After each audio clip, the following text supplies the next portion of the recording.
ឈប់ធ្វើរោងចាំងជីវិតក៏លែងតបយ៉ាងតែងខ្លួនខ្ញងដោយជុំទាវខំដាច់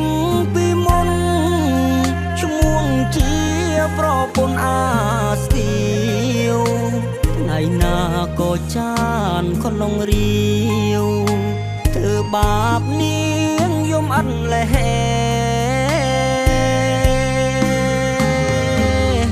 ទឹកលុយគេក្រាស់មិនខ្វះលុយឡាននាំនាងឆ្លងភពក៏បានបងព្រៀបមិនស្មើគេទេនាងចាយលុយធូគ្រាន់តែមាននាងសិញេអាកញ្ចាំងនេះពឹងប្រាក់ខែចិញ្ចឹម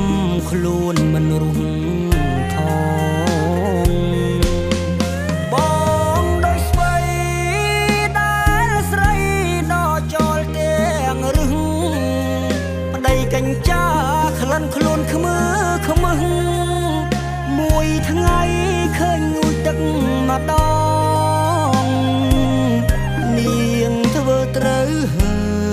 យចូលប្តីចាស់ស្ទីដូចបងអតីតអុយវាកន់ឡងនាងឈឺសៅមកចុកចាប់ពីថ្ងៃនេះទៅនាងនៅនឹងគេលែងហត់លំបាងធ្វើស្រែស្គាល់តែស៊ីស្រួលដេកស្រាប់លែងបានលឺមាត់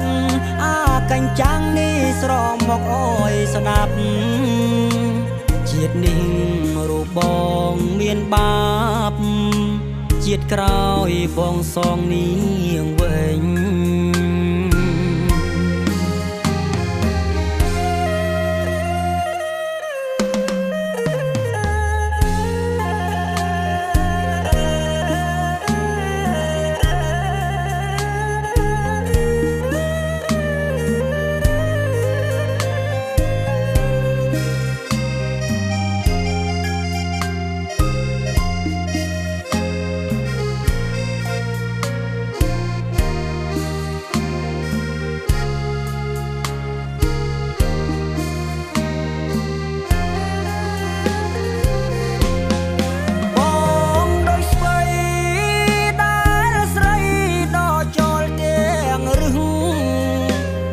កញ្ចា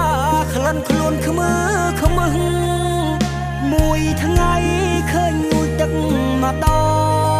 ងនាងធ្វើត្រូវហើយ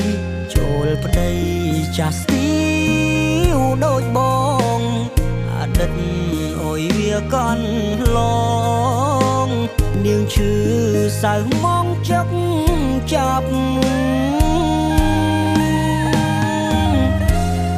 ថ្ងៃនេះទៅនាងនៅនឹងគេលែងហត់លំបាងធ្វើស្រែស្គាល់តែស៊ីស្រួលដេកស្រាប់លែងបានលឺមាត់អាកញ្ចាំងនេះស្រមកអើយស្ដាប់ជាតិនេះរូបបងមានបាបជាតិក្រោយបងសងនាងវិញ